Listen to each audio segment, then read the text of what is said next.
Hello, everyone. Welcome to Bowtie Security Guy After Dark. This is episode 33, I think. I don't remember. With me today, my guest is Brad Voris. Brad, I've been wanting to have you on for a while. I like the stuff that you post on LinkedIn. I like your articles that you put out. And I think you're just all around a cool guy. And I appreciate you coming to hang. First, let's talk a little bit about kind of like how you got into technology. Like what inspired you to kind of follow this crazy path that we do? Yeah, yeah. Well, I appreciate you having me on. Of It's a course. great opportunity. I really do appreciate it. So, as far as what's really got me into IT to start, I mean, I started out in IT, worked my way up. My dad was kind of like a big proponent. He was a mechanic, and when I was younger, he was like, "Hey, you really got to get into computers." He wound up getting us a Commodore 64, and that was kind of like my gateway into computers. So he was kind of like the forefront very early in tech, like 85, 86 when we got a Commodore, and it was just a big push then. From there, I took, your standard keyboarding classes and computer science course in high school. I took electrical systems in high school, and after I was getting close towards graduation, I think it was like my junior year, and I enlisted in the U.S. military. So I Hmm. joined the Army, and I was really trying to figure out what I wanted to do. And one of the roles that came up was an MLRS systems repair guy. So basically, my role was going to be the guy that goes out and works on multiple launch rocket systems. I was like, that'll be cool. That'll be something to Hell do. yeah. No, that sounds awesome. So oh yeah, it was an interesting opportunity. So as soon as I was done with high school, I went off to basic and then went to my AIT, and then eventually I came back. And when I came back, I had no idea what I was going to do. I had worked on tanks, I had worked on some heavy trucks, Right. worked on Yeah, artillery. you're like, how do you Like, translate that into a yeah, modern job? yeah, and it's hard to look at that and go, well, computers, yeah, sure. But I wound up getting a job at CompUSA and worked there for a while selling computers. And then I got bumped over to Best Buy. In like a week working at Best Buy, I had a customer that came in and was like, "Hey, I need some help. I need some RAM for my Winbook." For those of you that have been in IT for a long time and you hear the word Winbook, yeah, this is a long time ago. That's been a hot minute, that's for sure. Mm. One of my first computers was a like a Best Buy computer. I found it in the trash because back then they didn't fix computers when they stopped working on the floor, they just threw them away. So Hmm. like I Yeah. used to dumpster dive all the time and I would find all kinds of stuff. Like you just reseat the RAM, brand new computer for free. Oh yeah. So, Yeah, so, so definitely you worked notorious.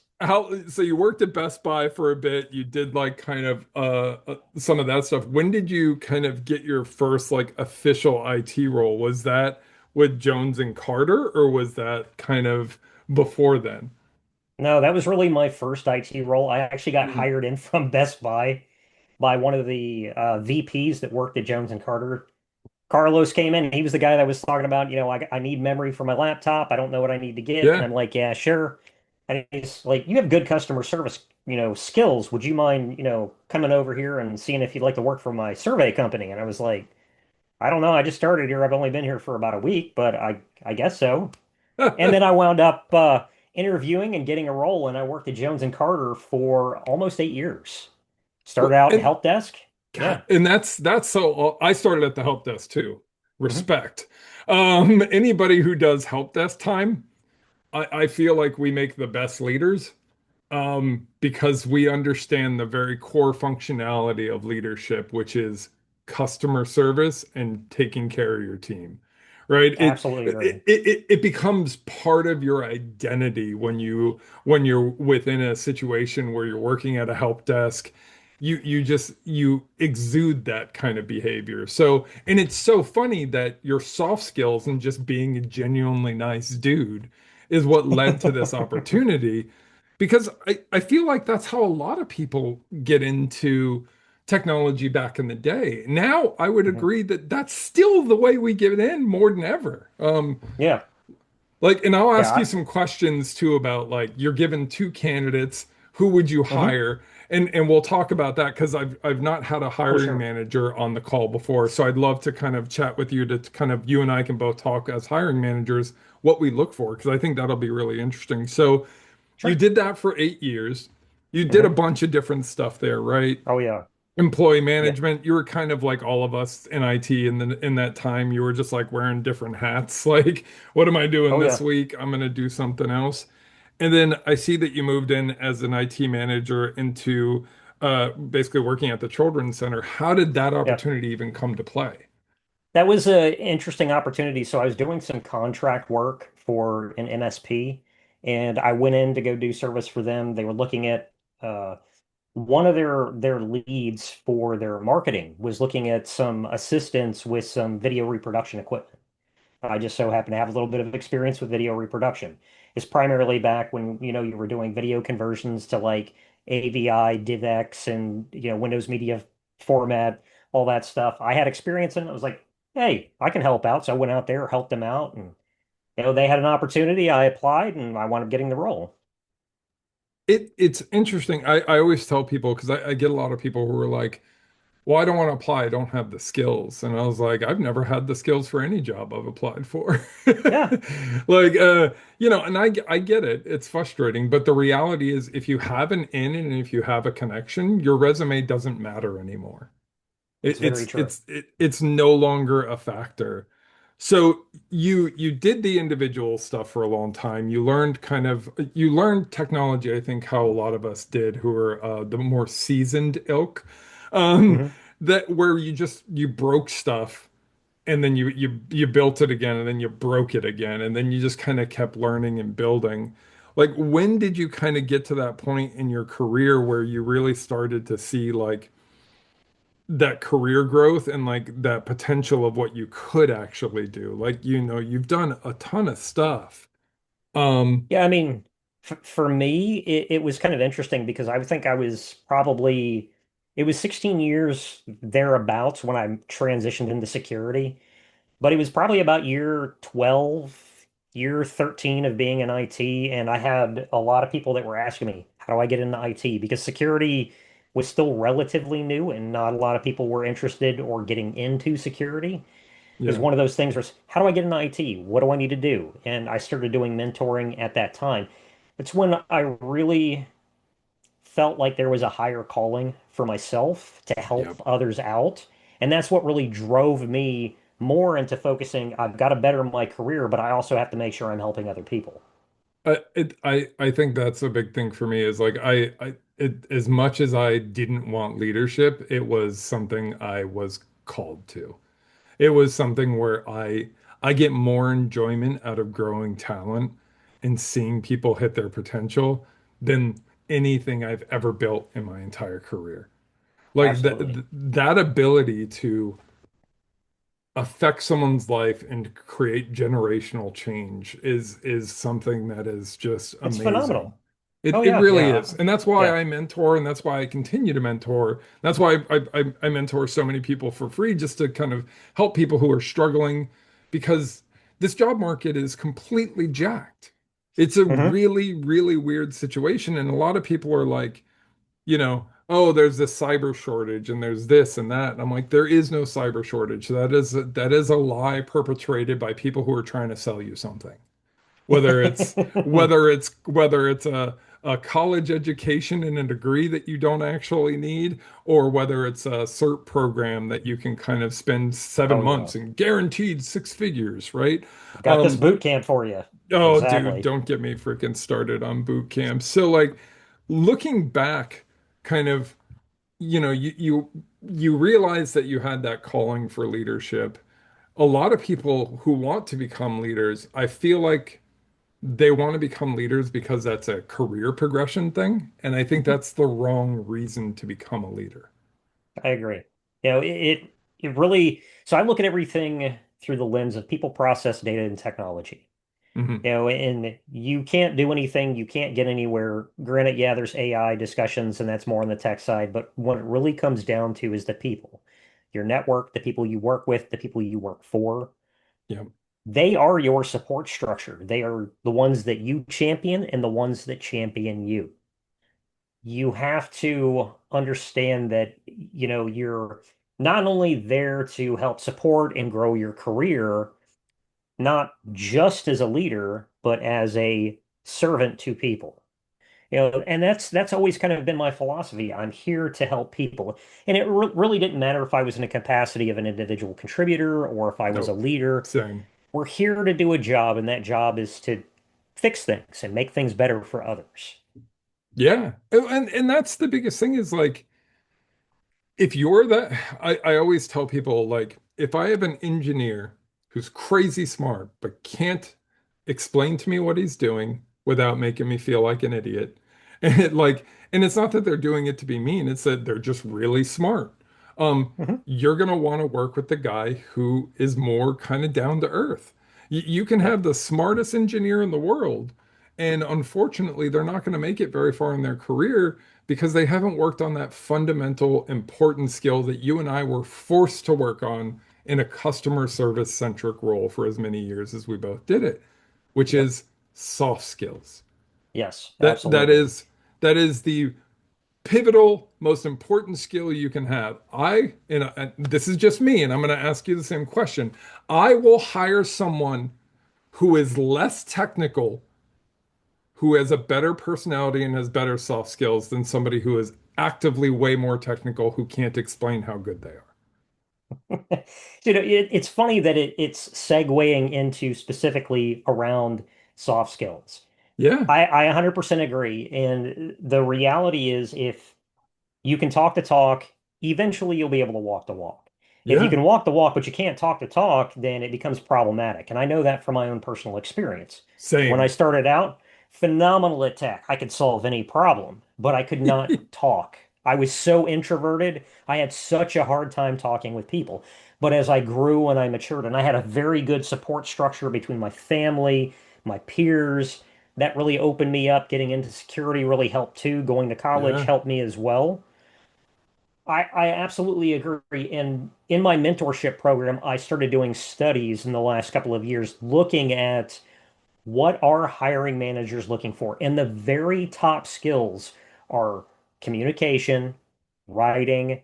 That's what they want to see front and center. And I'll be honest, when I'm looking at candidates, I'm looking at a resume. How well do they write that resume? They don't have to check all the boxes. I don't care about that. no. But what I Yep. do care about is, can you explain this to me? It doesn't have to be Yes. super deep. It doesn't have to be super technical, but please tell me what it is in your own words. And explain it and then shut up. Yeah. Like Yeah. the people who are really highly technical tend to ramble on. Mm. And I had a very big problem with this. When I was in my 20s, I had a boss come to me and was like, "Look, everyone hates you." And I'm like, "Wait, hang on, why?" She's like, "Well, you know everything, and you're not afraid to tell them that you know everything." And I was like, "But I'm just trying to help." Right? Hmm. And they're like, she said this very important thing, and I've said it on the podcast a few times, but I think it's relevant again, which is, what is your greatest teacher? And I said, failure is my greatest teacher.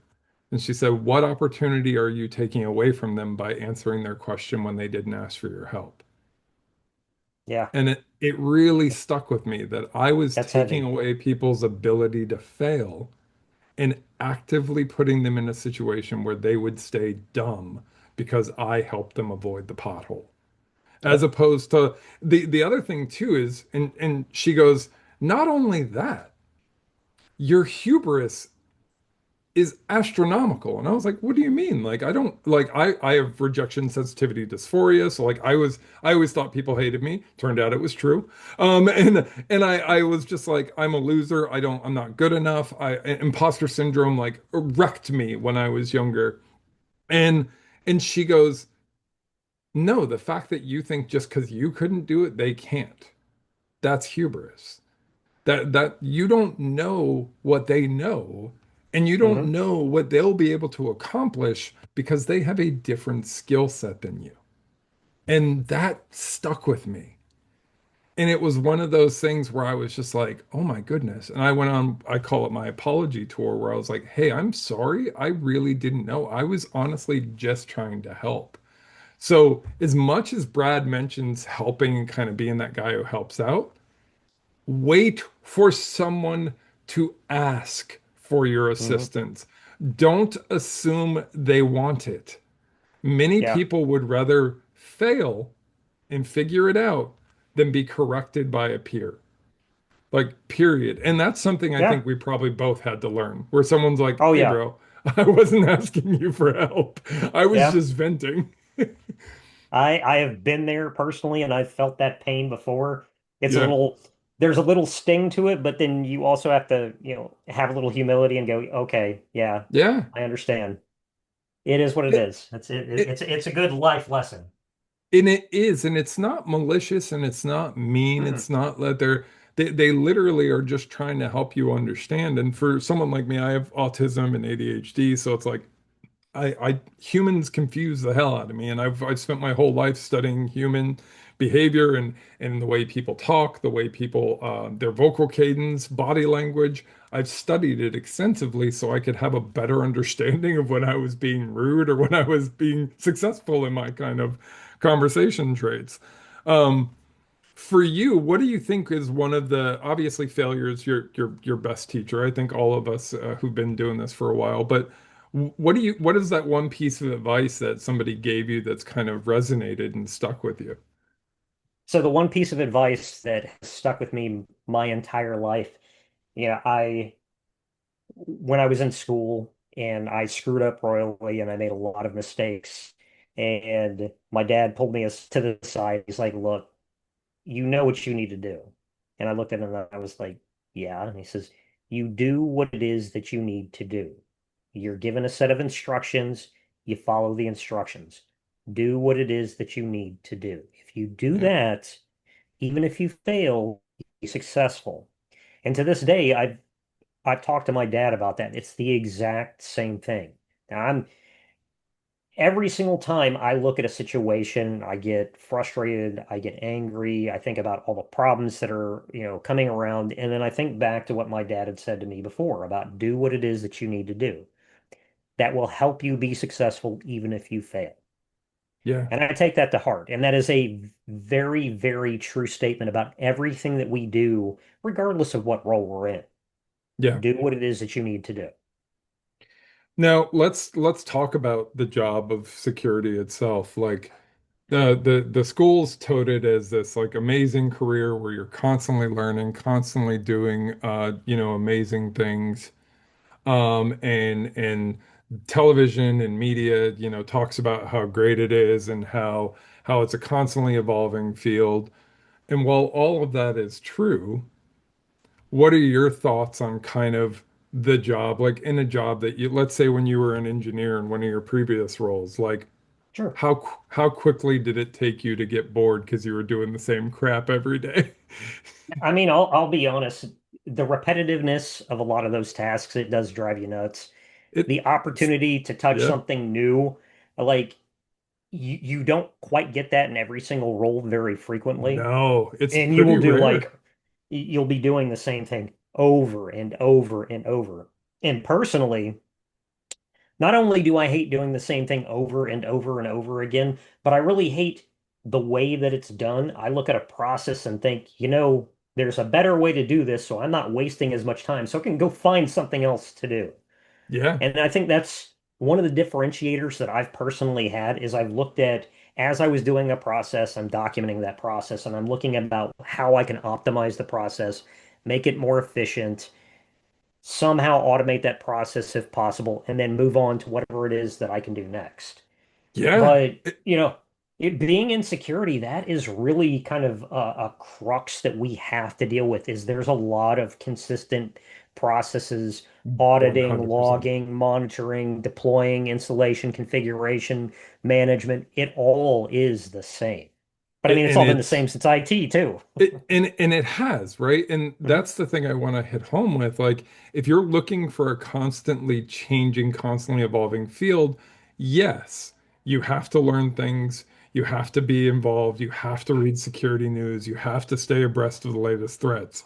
But the fundamentals of the job are almost identical. When you're in 100%. incident response, you're going to do the same thing on every IR call when an incident comes in, and you're going to follow Mhm. that process to the letter. And that process exists for a reason. Consistency, clarity, and commitment to your job, right? Like you've got to have those three C's to be able to take those next steps, like to be Yep. able to do the job in general. You have to be committed. I always tell people the SOC role, a SOC analyst role is one of the hardest jobs in the world, Yes. because your job is to prove why something is a false positive. And that is going to be 99% of the things you investigate are going to be false positives, but you have to apply the exact same rigor every single time. Yep. Imagine if I told you to paint a wall and I said, paint that wall 100 times. Hmm. And you're like, but I already painted it. The end Paint result's it going to be again. the same. Paint it Yep. again. And Yep. that's what the job is like. And a lot of security is that way. Oh It's yeah. not flashy. Even when you Hmm. work red team, for instance, Yep. I've done pen testing. Majority of your modern applications are a GUI front end with an API back end. You're Yep. basically an API pen tester. And Hmm. and you can only do it for so long before you start to lose your mind. I run a team of pen testers. They absolutely abhor API pen test Oh yeah. because they're not challenging. But I try to educate people. Your your job is not to challenge you. Your job is to pay your bills. And Hmm. when you can take away that personal identity from your career and you don't define your self-worth by how much you feel worthy of the Hmm. job or how much you feel you've accomplished, you'll realize, like you and I have, the joy I get from helping mentor and grow talent is drastically far exceeds anything I've accomplished ever. Yeah. Because helping people, growing people, working with them, and just being that friend or support structure is more important than anything you'll ever accomplish. Like, think about, like, I always tell people, hey, if you're on your deathbed tomorrow, are you going to talk about that project you spent 18 hours on? No. You're going to talk about that concert you went to that was super awesome and you broke your nose because you fell in a Yep. mosh pit. Like, that is more interesting than anything you've done. And what really hit home for me, and you can kind of tell your story too of this. I had taken on a role. I kept taking on everything because I was a new guy, and I kept taking on everything. And when I left that role, they had to backfill me with three people. Yeah. Like, has anything like that happened to you where you're like constantly just taking on more and more stuff where like you're the only person who can now do this and there's no other you? Yeah, I mean, one of my previous roles was exactly like that. So I worked as a lead information security architect at Walmart. And when I stepped into that role, initially it was security solutions, and I was Hmm. documenting, I was building out processes. We didn't have good processes in place. And I just hit the ground running. And I was, setting up meetings with my team because their leadership wasn't setting up those meetings. Like, we need to have, good stand-ups, and we got to have, clear instruction as to what we're trying to do. Let's build out some processes. Let's build out a framework. Let's get some consistency. Let's start designing. Let's, make sure we're involving all of our stakeholders where we need to. And the role started evolving and leadership started changing. And I was being, bubbled up more to senior leadership. So I was meeting with, senior leaders, our VP and our CISO. And I was like, this is great. I'm getting that level of visibility. But, in doing that, I'm also still doing all of these little tasks of the day-to-day management. Yeah, I was a lead, but I wasn't necessarily the manager. So I was doing all the project management, and I was doing, Yeah. making sure that everything stayed in line with all of our projects. I was, filling in all of those gaps. I was making sure people were meeting their training quotas and everybody was doing, I'm literally doing all of these things while still doing all of my projects and keeping everybody up to date and meeting with other stakeholders to make sure we're getting more intake for projects. And it was absolutely crazy. So when I left that role, I know that they were desperately trying to backfill that role. And I know they were filling it with two, three, maybe even more than that. Yeah. I get it. I was doing a lot. I was trying to, as we were getting new leadership in, trying to make sure that they understood what our role was, how we were in the org, what we were trying to do, what we were trying to accomplish, what our goals were, and how those align with our business strategy and what those goals were. Yeah. At the end of the day, if I'm able to do that successfully and still do my job, I'm happy. Yeah, it's stressful, Yeah. but My people are taken care of. My work is taken care of. I'll be able to relax knowing that everything was good. Yeah, yeah. How many hours are you putting in per week, you think? They're probably about 70. Right. Yeah. And, And I and, was a and remote employee. It was pretty rough. And I did a lot of traveling, probably. So I was remote here in Houston. I traveled to Bentonville, Arkansas. I went to Reston, Virginia quite a bit. Went to right. Dallas for a couple of things. So probably once every month. Then eventually it started churning out to be a once every 2 months. And it was Yeah. just getting to be way, way too much. Yeah, and the interesting thing apart about that is that that happens kind of organically.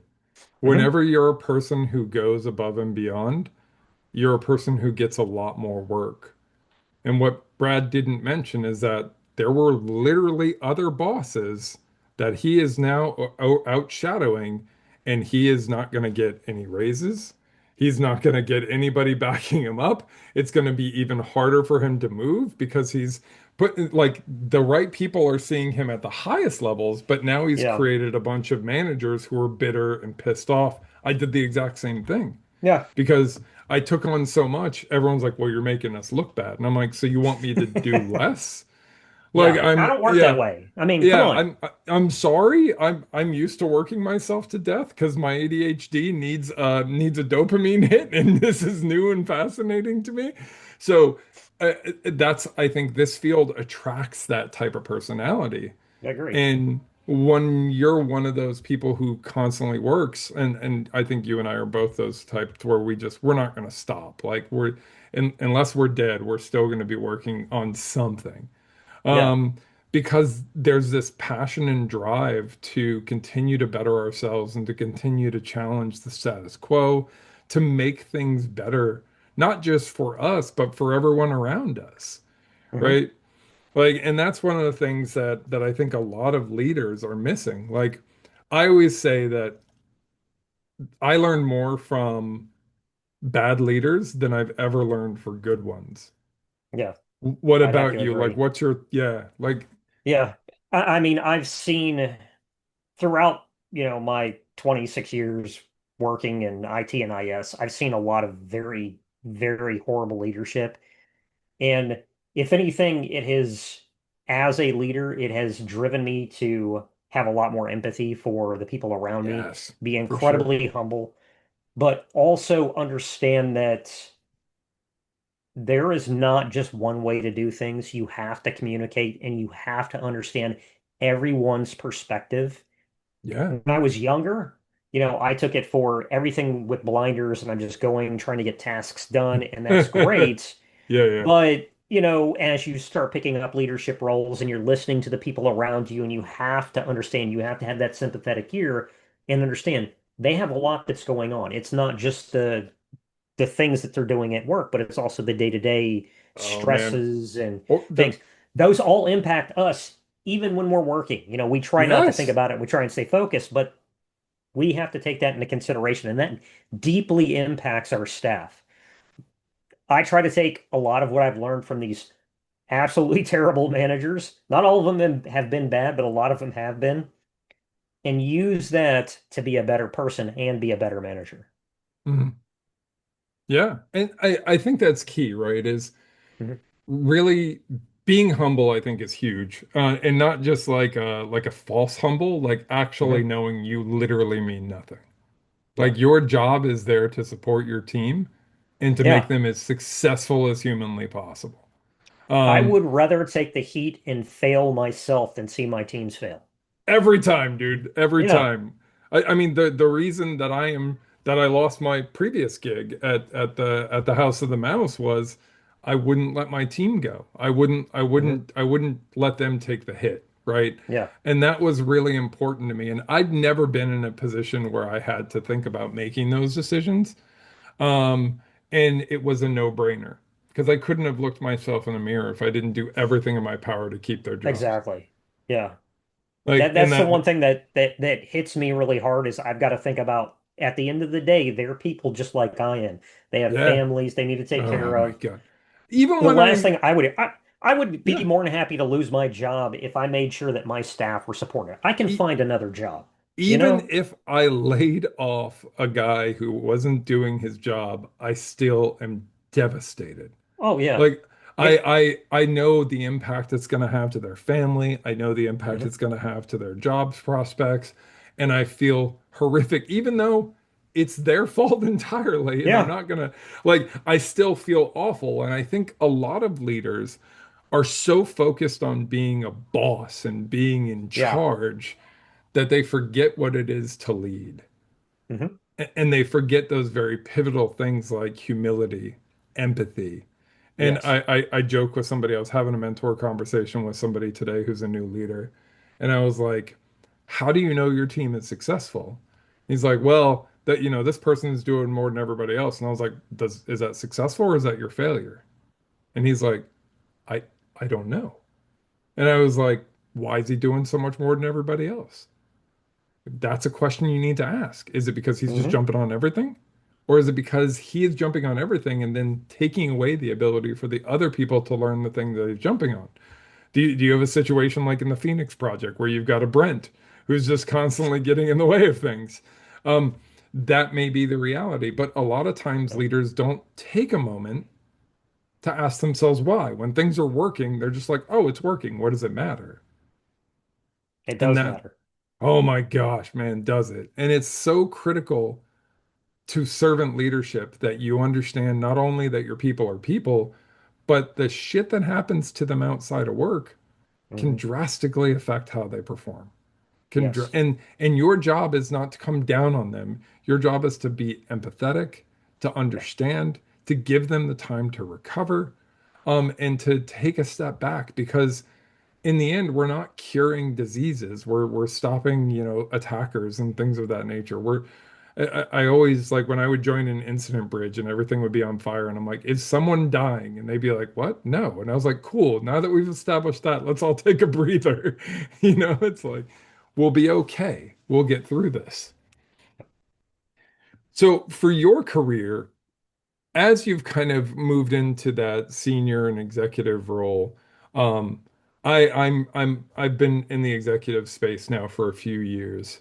I think the hardest thing for me in the executive space is how little I'm able to do kind of hands-on and how much I have to inherently trust my team to do their job when I'm somebody who does like to kind of manage and control things.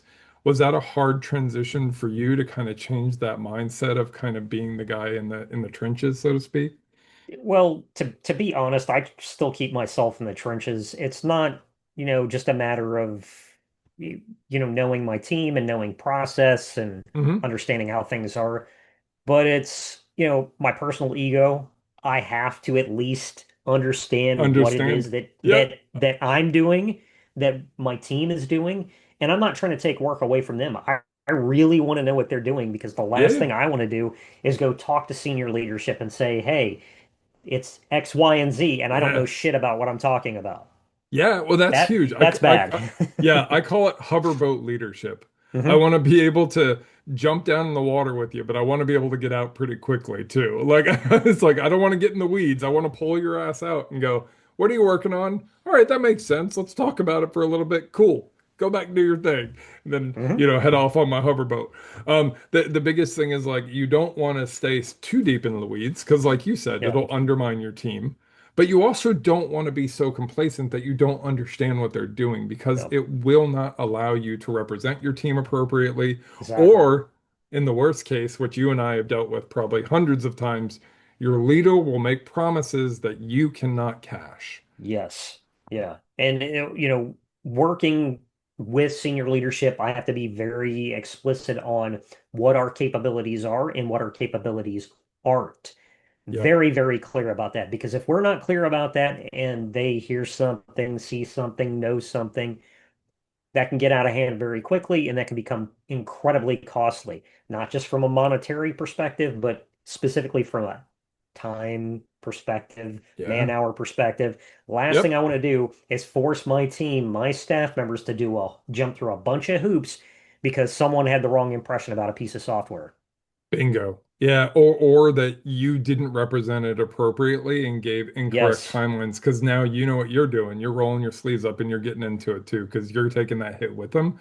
Like Yep. I'm like, all right, well, we're gonna be up at 2 o'clock in the morning because I dorked this up. Like I'm gonna be there with you. I may not be able to do everything you can do, but I'm here for whatever you need. You want me to do grunt work? You want me to do garbage task?